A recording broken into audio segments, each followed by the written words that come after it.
Welcome to EPG Pathshala lecture series in computer science. This course is on operating systems.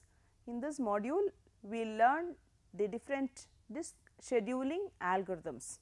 So, the learning objectives for this module are to understand the physical structure of secondary storage devices and to learn and evaluate disk scheduling algorithms. So, we have been learning about different file systems in the past few modules.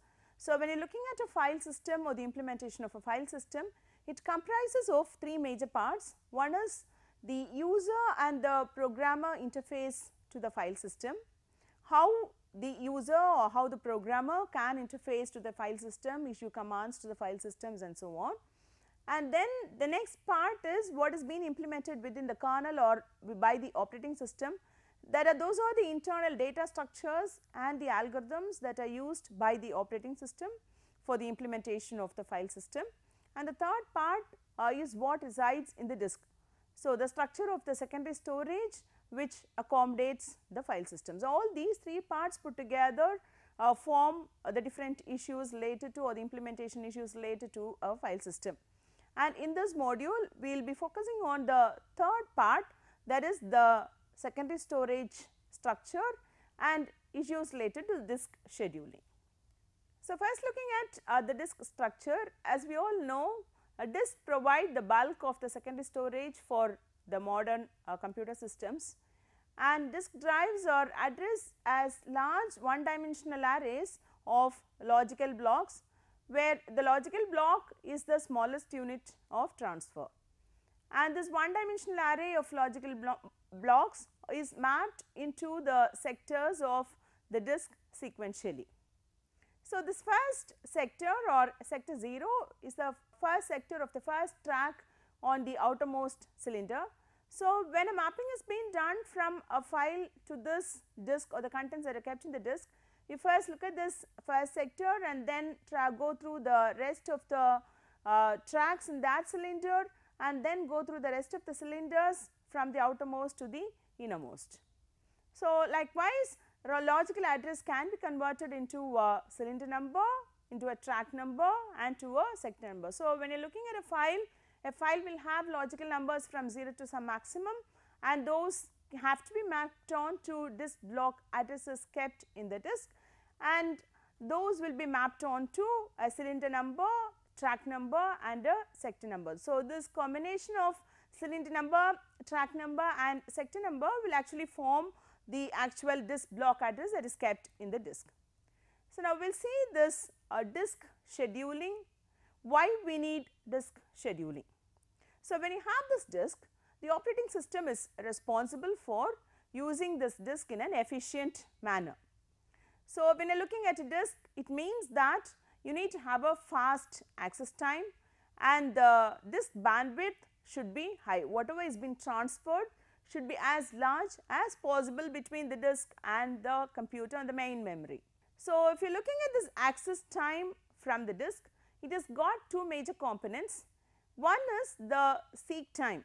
The seek time is the time for the disk to move the head to the cylinder containing the desired sector. The disk comprises of a number of cylinders and the head has to move on top of the appropriate cylinder before you try to read from any of the tracks in that particular cylinder.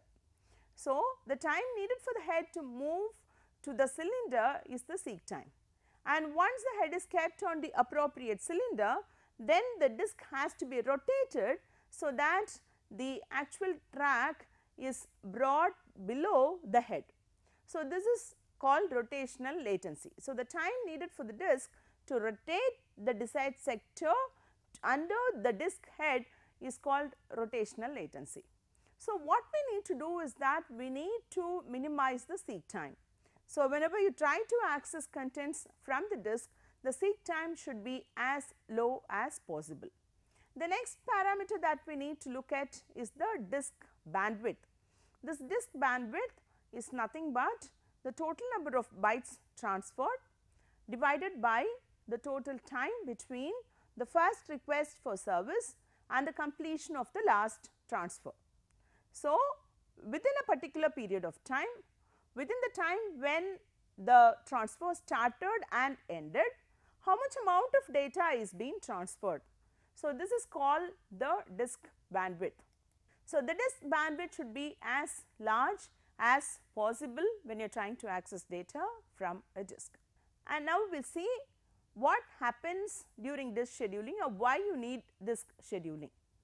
Say when a process is needing I/O from the disk, or basically it wants to read from the disk, or if it needs to write to the disk.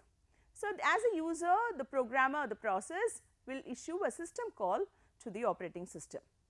The system call will have information, or it will tell information to the OS about whether the operation has to be a read operation or a write operation, that is whether it is an input or an output, and then it will have to give information about what is the disk address for the transfer. So, from which disk address it has to be transferred.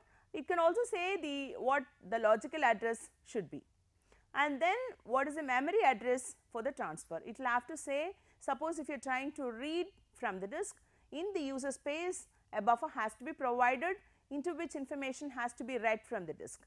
Suppose if it is going to be a write operation to the disk, then the information to be written will be kept in a buffer in the user space, and from there it will have to be copied onto the disk. So, the memory address of these buffers into which you are trying to read or from which you are trying to write have to be specified, and then the number of bytes to be transferred also have to be specified. So, how many number of bytes you are trying to write to the disk or how many number of bytes you are trying to read from the disk, both have to be specified. So, if the desired disk drive and controller are available, then the request is serviced immediately. But if the drive or the controller is busy, then this request is placed in a queue of pending requests.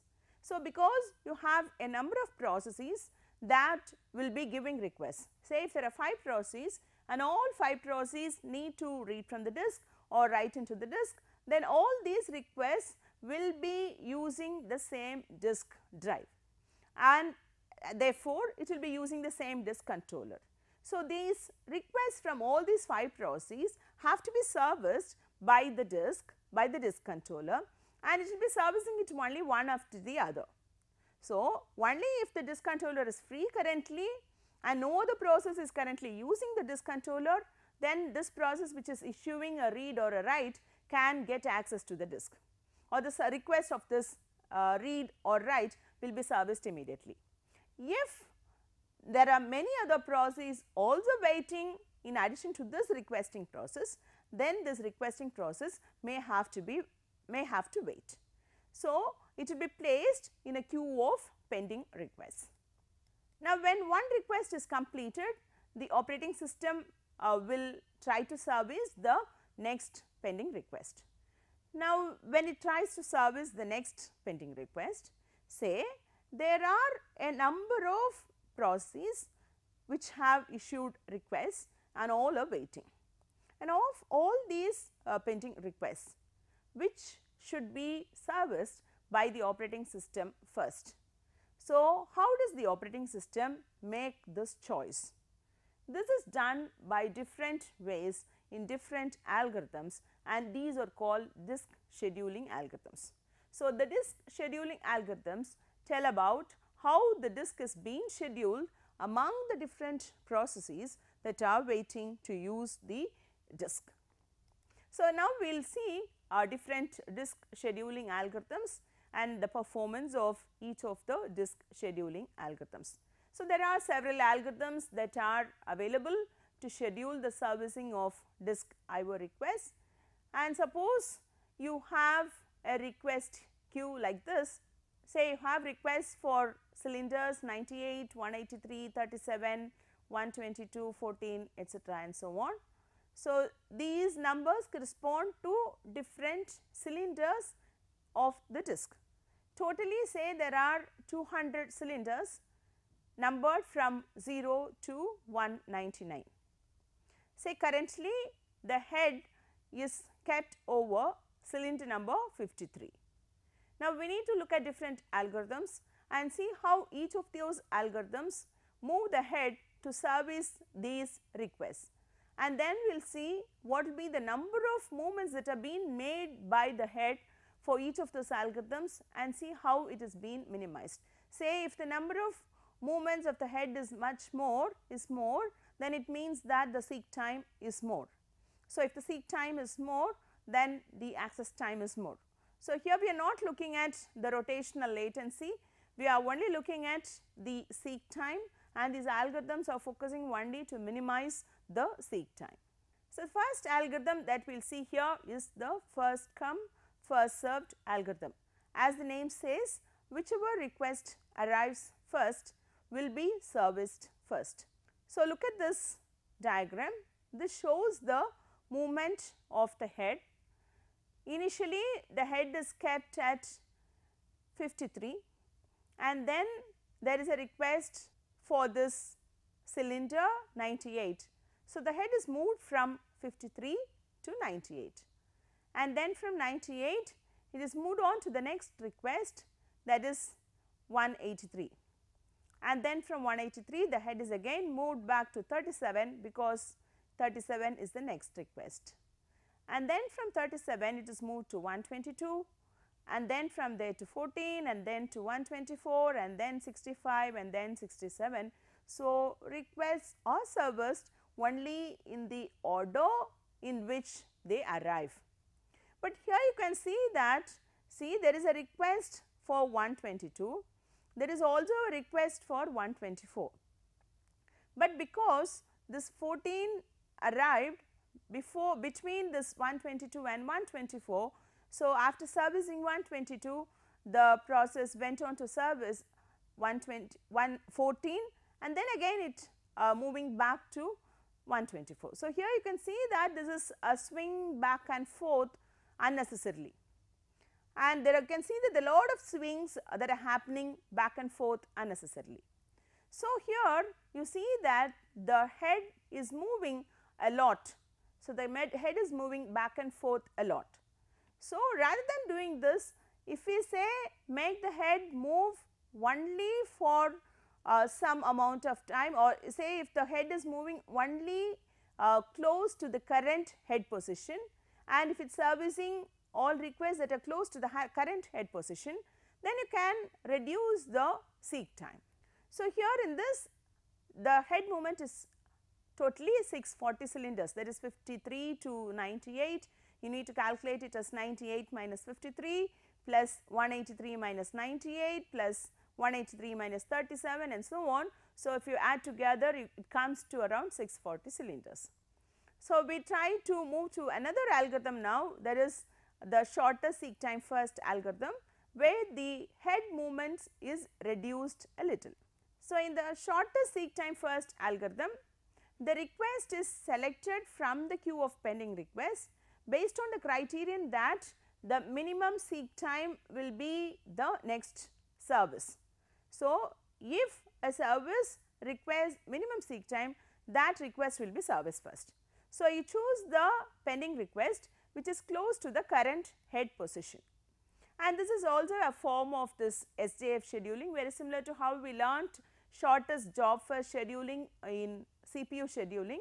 There we try to assign a job which has got the shortest burst time to the CPU. Very similarly, here you are assigning a job, or you are trying to service a request which is close to the current head position. But the problem here is that it can result in starvation. So, we will see that with an example now here, the same example as we saw for FCFS. So, initially the current head position is 53. So, out of all these pending requests that are kept here 98, 183, 37 and so on, you try to choose the one which is closest to the current head position. So, to the current head position the closest one is 65. So, 65 is service, and then from there the next closest is 67 and the next closest is 37, etc. and so on. So, whichever request is closest to the current head position is serviced. So, here you can see that the head is not moving back and forth, it is not swinging back and forth, but it is only servicing requests that are close to the current head position. But the problem here is that it can result in starvation. Say at this particular time, say 37 is being serviced and this 98 has arrived much earlier than this 37, and after this 37 is being serviced, say there are many requests that are coming, fresh requests or new requests that are coming, which need to be serviced here in this position, say at around 15, 38, 49, 52, etc. and so on, then in that case all the requests here only will be serviced. The head will not be moved to this 98 unless it completes all the requests that have come in this particular region. So, what happens is that this request for 98 which had come earlier will be waiting for a long amount of time. Suppose if you are looking at this 183, 183 would have arrived much earlier compared to all the other requests, but this request for 183 will be waiting for a long amount of time because that position is not close to the current head position. But the advantage is that the total head movement can be reduced when compared to the earlier 640. Here the head movement is only 236 cylinders. So, the next algorithm, it tries to focus to reduce the head movement as well as try to reduce starvation. So, here what is done is that the disc arm starts at one end of the disc and it moves towards the other end, servicing all the requests until it gets to the other end of the disc. Once it reaches the other end of the disc, it will again move backward, move towards this other end, servicing all the requests while moving back. So, the head movement will be reversed and the servicing will continue, and this is very similar to this elevator moving up and down and servicing people.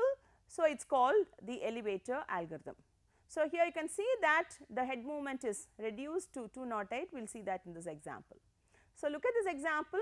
So, initially the head position is 53 and the head is moving towards one end, servicing all the requests. So, it services 37, then 14, and it also, but it still moves to the end of the disc till 0, and then again it moves backward. So, while moving backward, it will service 65, 67, 98, etc. and so on.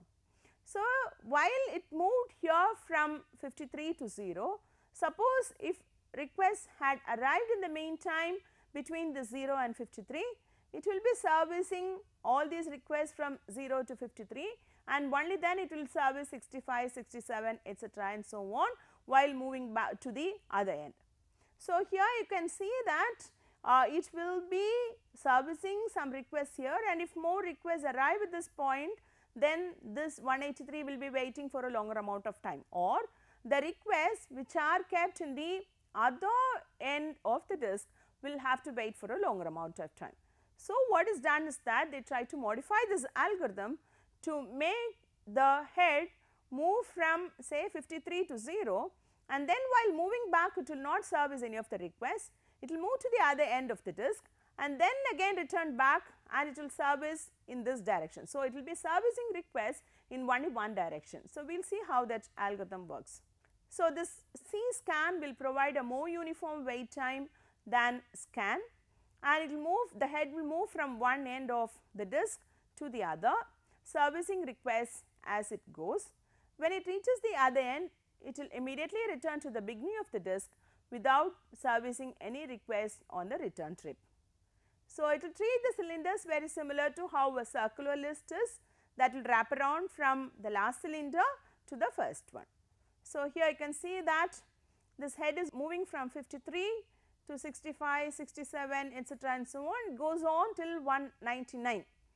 So, till 183 there were requests, but still it moves to this end of the disc 199, but in the reversed direction it does not service any request, and then from there it moves to 37 and service requests. So, we can see here that the circular scan does scanning from the current head position to one end of the disc, and in the reverse direction no servicing, then again in the same direction it will keep on servicing requests. So, here you can see that the average waiting time or the waiting time of the nodes that are waiting at the other end will be reduced. But the problem here is that you can see that from 193 the head moves till 199, but there are no requests here. there are requests only till 183, but still because it has to move to the other end of the disk, it just moves to the other end of the disk.